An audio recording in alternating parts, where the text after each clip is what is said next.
আসসালামু আলাইকুম। আপনাদেরকে নিয়ে আসলাম আজকে যে মায়ানমার থেকে আসা, যাদেরকে আমরা রোহিঙ্গা বলি, তারা বাংলাদেশে এসে কীভাবে স্থান নিয়েছে। এই দেখেন রোহিঙ্গারা বসে বসে আছেন এই এলাকায়। এটা হচ্ছে রোহিঙ্গা মার্কেট।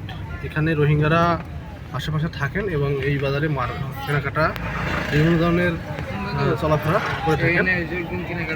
কক্সবাজারের সুন্দর একটা জায়গা। এই জায়গায় এসে রোহিঙ্গারা তাদের বসবাস স্থান করে নিয়েছেন। ওই যে উপরে দেখতে পাচ্ছেন, এটা হচ্ছে রোহিঙ্গা ক্যাম্পের বাজার। রোহিঙ্গারা থাকেন এই জায়গায়। তারা তাদের যে নিজের দেশ ছেড়ে তারা বাংলাদেশে এসে বাংলাদেশের স্থানীয় হয়ে গেছেন এবং বাংলাদেশ সরকার তাদেরকে জায়গা করে দিয়েছেন থাকার জন্য। তারা মাঝখানে চলে গিয়েছিলেন। আপনারা দেখতে পাচ্ছেন যে রোহিঙ্গারা কীভাবে তরমুজ কেনাকাটা করতেছে বিভিন্ন দলবল নিয়ে। আমরা বর্তমানে টেকনাফ থেকে চলে যাচ্ছি কক্সবাজারের উদ্দেশ্যে। আলহামদুলিল্লাহ, তারা তাদের বংশবৃদ্ধি এবং চলাচলের জন্য রোহিঙ্গারা খুবই মারাত্মক ডেঞ্জারাস।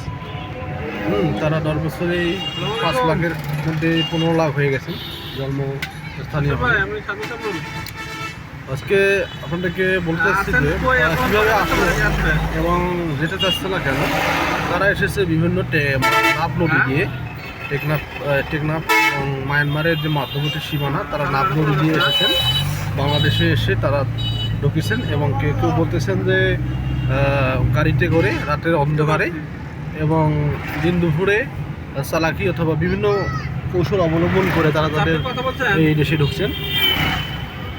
তারা এসে এখানে নিজস্বভাবে জায়গা জমি দখল করেছেন এবং দখলের ক্ষেত্রে তারা এখানকার স্থানীয় হয়ে গেছে।